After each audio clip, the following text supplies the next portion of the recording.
Have you been considering buying the Titan Planer thicknesser from Screwfix? In this video, I'm going to unbox it, show you what it comes with, and how it all works. Stay tuned, because at the end, I'll let you into a little secret about this particular tool that may affect your buying decision.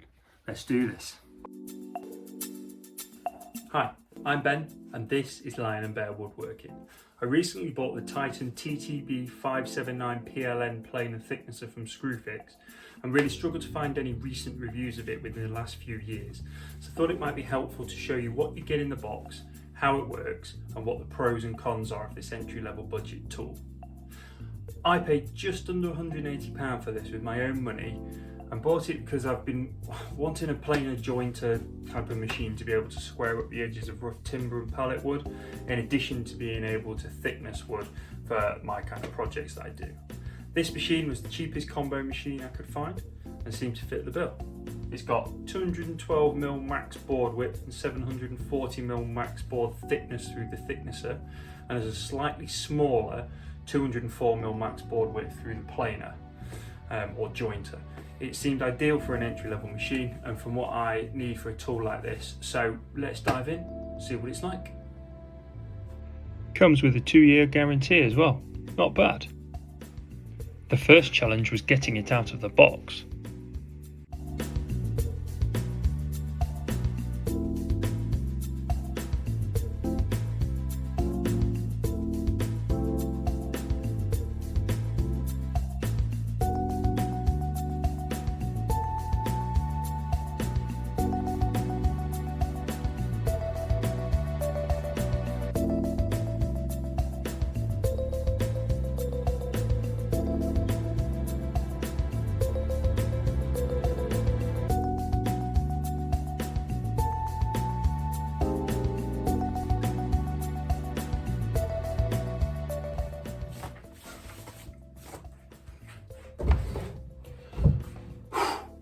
That wasn't easy to get open. Let's have a look what it comes with. In the box you get everything you need to set it up and use it. Some small assembly is required, but it's really not much at all. You even get a blade setting tool, push blocks and a push stick. Assembly was really easy. I added the rubber feet to the bottom. Then it was just a few small bolts to add the fence and the knob for the blade guard.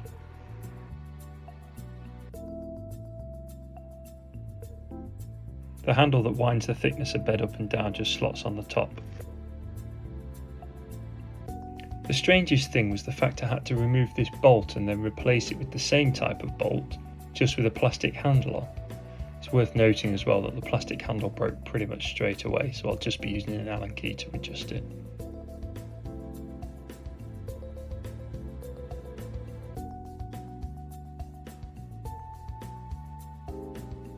Here you can see the safety feature, which ensures you have the blade guard on the dust extractor firmly in place before you can use the machine.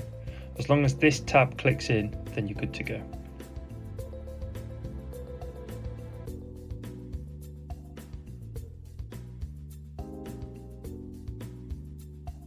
There's this little nut and washer that is supposed to go onto the dust extractor hood, but once the hood is tightened up and in place, it isn't going anywhere, so it seems a bit overkill.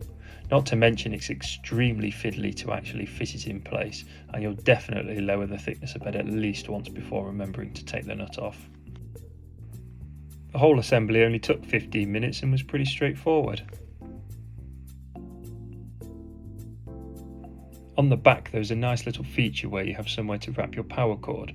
The only problem is that there's nowhere for the plug to sit, so if you're moving it around, just be sure not to put it on the plug, as this thing's pretty heavy and could do some damage. You also get a push stick like you get with the table saw, but I can't really picture what you would use this for. Perhaps it's for poking the wood in and out of the thicknesser? Just seems a bit out of place for this tool. Next I thought I'd check how straight the planer or jointer bed is with a straight edge, and it seemed pretty good. The infeed section tilted downwards slightly at the end, but this seemed to be only while the locking handle at the back was open. As soon as I tightened this up, it all sat level.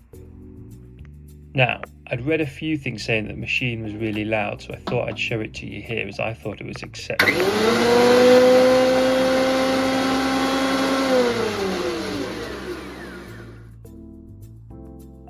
Next up, I wanted to try the jointing function, but before I run any pallet or reclaimed timber through my machines, I always check for metal using this handy little metal detector.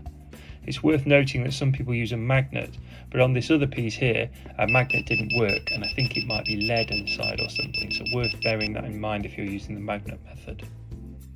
First, I face jointed the board and found the push blocks to be a useful tool, but they didn't have the best grip, so I've got an idea for that which I'll talk about later. After face jointing, it was time for edge jointing, and I ran it through a few times with the fence as square as I could get it. I have to say the results were pretty good on the edge and on the face. However, when I checked the squareness of the fence I could see some issues. It sat square at some points, but there was clearly light showing through it at the far end, so it looks like it will take some playing around with it to get it right.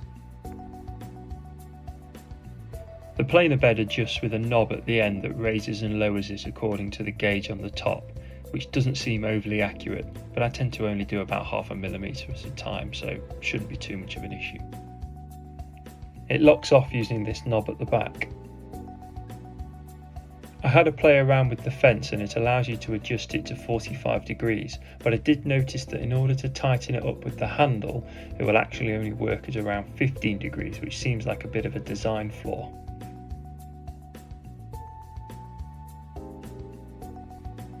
But there is a space for an Allen key at the end, so I guess you could tighten it up with that. Squareness of the fence isn't a deal breaker for me when you consider the price point this tool sits at.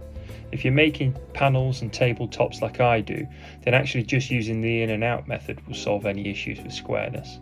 In order to do this, just lay your boards out, mark them in and out alternatively, and then either run it through the jointer with the writing facing into the fence or out from the fence.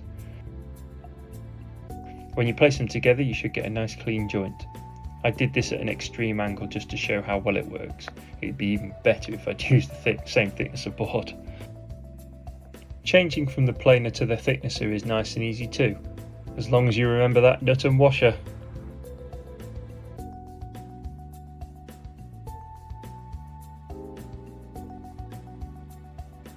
You simply lower the bed, remove the dust hood and screw the knobs in at the top end. The yellow knob was a little bit snug when the fence was fully upright, but a bit of DJ scratching seemed to work a treat.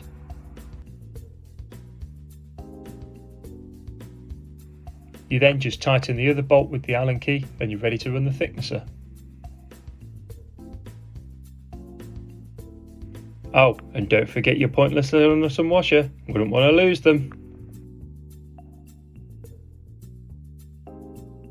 I checked the thickness of my board and it was just under 14 millimeters, so I set the machine up to 15 millimeters just in case and started running it through. I made small quarter turn adjustments until I got it down to the desired level. I was aiming for 10 millimeters and just went off the dial on the side of the machine.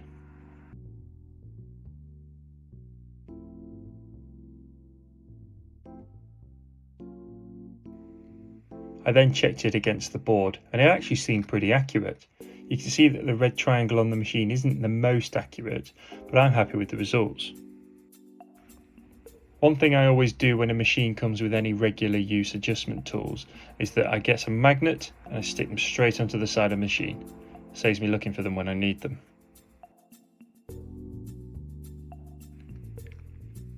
I'm also going to do something about these push blocks. They aren't very grippy and the hard plastic just slides around, so I think I'll super glue some rough sandpaper to the bottom, which should help them grip better.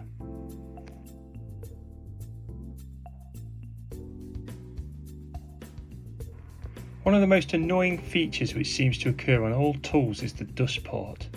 It's 100mm, but my 100mm shop vac hose doesn't fit no matter how much I try.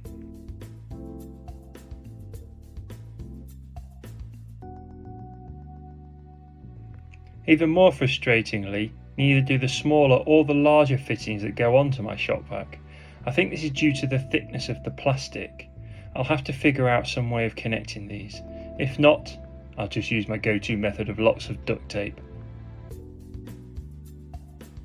So, in summary, I'd say that my overall impression of the Titan Planer thicknesser is, it's a great price, comes with a 2-year warranty which offers peace of mind. The push blocks are pretty terrible, the dust port leaves a lot to be desired, and the fence is the biggest letdown due to its lack of squareness. Would I buy this again? Yeah, I probably would, purely because there's nothing else on the market at this price. Could I consider a second-hand machine? Yes. Would I get a 2-year warranty with it? No. Is that important to me at this stage?